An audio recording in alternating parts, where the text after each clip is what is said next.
नमस्कार दोस्तों, आप सभी का स्वागत है हमारे और आपके चैनल विही में। क्वेश्चन आंसर सीरीज का ये वीडियो शुरू करते हैं। पहला सवाल है, रूसी क्रांति की शुरुआत किस वर्ष हुई? ऑप्शन ए वर्ष 1916, बी 1917, सी 1918 या ऑप्शन डी 1919। इस क्वेश्चन का सही आंसर है ऑप्शन बी वर्ष 1917। तो चलिए रूसी क्रांति के बारे में कुछ और डिटेल जान लेते हैं। औद्योगिकरण का एक परिणाम यह भी सामने आया कि रूस में नगरों की संख्या बढ़ने लगी और शहरी वातावरण का सीधा असर मजदूर कॉलोनियों पर पड़ा, जिससे मजदूर वर्ग में जागरूकता आ गई और वे अपने अधिकार समझने लगे। रूसी क्रांति को अक्टूबर क्रांति भी कहते हैं। सन 1917 की रूसी क्रांति विश्व इतिहास की सबसे महत्वपूर्ण घटनाओं में से एक है। इसके परिणाम स्वरूप रूस से जार, जो वहां के राजा थे, का स्वेच्छाचारी शासन का अंत हुआ तथा रूसी सोवियत संघ का निर्माण हुआ। रूसी क्रांति के दौरान रोमन राजवंश के जार निकोलस, जो राजा थे वहां के द्वितीय रूसी साम्राज्य के शासक थे, 15 मार्च 1917 को उन्हें अपने सिंहासन का त्याग करने के लिए मजबूर किया गया और 17 जुलाई 1918 को उनकी हत्या कर दी गई। रूसी क्रांति के परिणाम स्वरूप सर्वप्रथम निरंकुश तंत्र, अभिजात वर्ग और चर्च की शक्ति का अंत हो गया। जार के राज्य का अंत कर उसे सोवियत समाजवादी गणराज्य संघ में बदल दिया गया, मतलब सोवियत संघ की स्थापना हुई। तो थोड़ी और डिटेल जान लेते हैं। ये उस टाइम की फोटो है जब ये क्रांति हुई थी। ये सोवियत संघ का झंडा है और ये सोवियत का मैप है। अगले सवाल की ओर चलते हैं। यूरोप का मरीज किसे कहा जाता है? ए प्रशा, बी जर्मनी, सी तुर्की या डी इनमें से कोई नहीं। इसका सही आंसर है ऑप्शन सी तुर्की। तो तुर्की के बारे में थोड़ी डिटेल जान लेते हैं।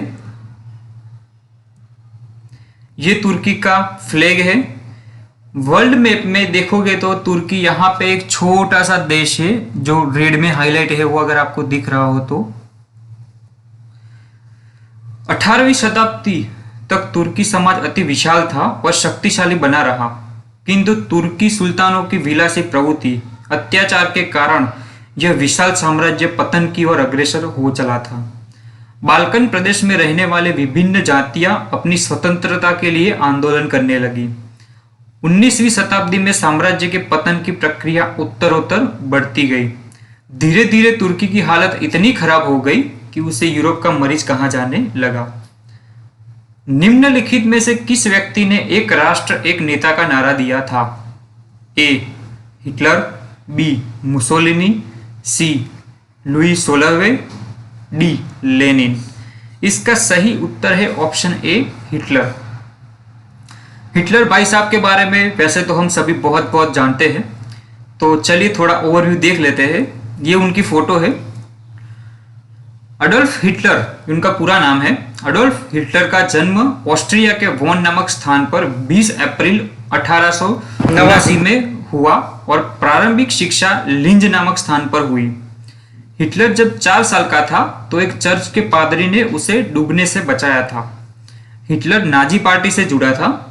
1933 में वह जर्मनी का चांसलर बना और इसके साथ ही उसकी ताकत बढ़ती गई।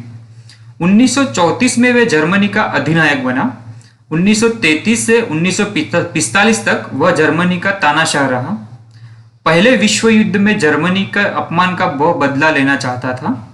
उसने 1 सितंबर 1939 को पोलैंड पर हमला करके यूरोप में दूसरे विश्व युद्ध का शुरुआत कर दी थी। खैर, यही विश्व युद्ध उसके अंत की भी वजह बना। पहले विश्व युद्ध का समय था। हिटलर एक खंदक में फंसा हुआ था। उसी समय गैस अटैक हो गया। उस वक्त उसकी मूछें बड़ी थी। गैस से बचने के लिए उसने जो गैस मास्क लगाई वह मूछों में फंस गई और मास्क को उतारने के लिए काफी जद्दोजहद करनी पड़ी। इस घटना के बाद वह अपनी मूछों को दोनों तरफ से कटवा ली। बहुत ही सनकी इंसान था ये। हिटलर एक बड़ा टैक्स चोर था। एक बार उसकी खुद की ही सरकार ने 1934 में उस पर जुर्माना लगाया था। उसके बाद उसने टैक्स डिपार्टमेंट से खुद को टैक्स से मुक्त घोषित करवा लिया। जब राजा ही खुद हो, नियम ही खुद बनाने हो, तो किस बात का टेंशन। हिटलर भले ही आतंक का साम्राज्य कायम किया हो, लेकिन खुद भी डरता था। वह मामूली चीजों जैसे बिल्ली से भी डरता था वो। वैसे देखा जाए तो सिकंदर, नेपोलियन, मुसोलिनी और हिटलर, इन सभी को बिल्ली से डर लगता था। वह दूसरे के हाथ में ब्लेड देखकर भी डरता था, इसलिए वो बाल कटवाने और दाढ़ी भी खुद करता था। ऐसा लगता था कि लोग उसकी जान लेना चाहते हैं। अगर आप सबके ऊपर ऐसे अत्याचार करोगे तो बट ऑब्वियस है कि आपको खौफ रहेगा इस चीज का कि लोग आपको कभी भी खत्म कर सकते हैं, जैसे अभी चीन के तानाशाह शी जिनपिंग को लग रहा है। हिटलर नहीं चाहता था कि कोई उसके गले के पास ब्लेड लेकर आए। अगला सवाल है, पृथ्वी पर कुल कितने महासागर है? ऑप्शन ए 6, बी 9, सी 5 या डी 4। इसका सही आंसर है ऑप्शन सी 5। तो थोड़ी डिटेल जानते हैं इसके बारे में। प्रशांत महासागर दुनिया का सबसे बड़ा और सबसे गहरा महासागर है। प्रशांत महासागर का क्षेत्रफल 6,36,34,000 वर्ग मील यानी दुनिया के दूसरे सबसे बड़े महासागर जो अटलांटिक महासागर है उससे डबल से भी ज्यादा है। अटलांटिक महासागर पृथ्वी की 20% सतह पर फैला हुआ है और प्रशांत महासागर के बाद दूसरे नंबर का सबसे बड़ा महासागर है। पृथ्वी पर उत्तरी ध्रुव में आर्कटिक से लेकर दक्षिणी अमेरिका, यूरोप, अफ्रीका तक फैले इस महासागर के ज्वालामुखियों, जीव जंतुओं और समुद्री तट की दुनिया बहुत रहस्यमयी है। हिंद महासागर, हमारा अपना हिंद महासागर, विश्व का तीसरा सबसे बड़ा महासागर है।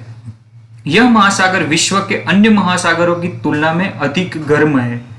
हिंद महासागर को एक युवा महासागर भी कहते हैं क्योंकि इसकी रचना 3.6 करोड़ वर्ष पहले ही हुई थी। हिंद महासागर का सबसे बड़ा महाद्वीप मडागास्कर है। आर्कटिक महासागर पृथ्वी की उत्तरी गोलार्ध में स्थित है। इसका विस्तार अधिकतर आर्कटिक उत्तरी ध्रुवीय क्षेत्र में है। विश्व के 5 प्रमुख समुद्री प्रभागों अर्थात 5 महासागरों में से यह एक सबसे छोटा और उथला महासागर है। दक्षिणी महासागर, जिसे अंटार्कटिक महासागर या ऑस्ट्रेलियाई महासागर के रूप में भी जाना जाता है, दुनिया के दक्षिण में स्थित एक महासागर है। विश्व के 5 महासागरों में से चौथा सबसे बड़ा महासागर है। इस महासागर का जल उत्तर की ओर बहता है। दक्षिणी महासागर में बेहद अनोखे और नाजुक जलीय इकोसिस्टम पाए जाते हैं, जहां बेल, पेंगुइन और सील्स जैसे जीव रहते हैं। ऐसी हजारों प्रजातियां हैं जो सिर्फ यहीं पे रहती है और कहीं पाई जाती नहीं है। इस क्षेत्र में मछली पकड़ने की गतिविधियों के कारण इसके ऊपर काफी असर पड़ा है। ऐसे में उसकी संरक्षण के लिए उसको अलग से मान्यता देना अहम हो जाता है। हर्षचरित के लेखक है खुशवंत सिंह, बाणभट्ट, जयशंकर प्रसाद या ऑप्शन डी इनमें से कोई नहीं। इसका सही आंसर है ऑप्शन बी बाणभट्ट। ये बाणभट्ट की फोटो है। हर्षचरित संस्कृत में बाणभट्ट द्वारा एक रचित ग्रंथ है। हर्षचरित में भारतीय सम्राट हर्षवर्धन का जीवन चरित वर्णित है। बाणभट्ट 7वीं शताब्दी के संस्कृत गद्य लेखक और कवि थे। वह राजा हर्षवर्धन के आस्थान कवि थे।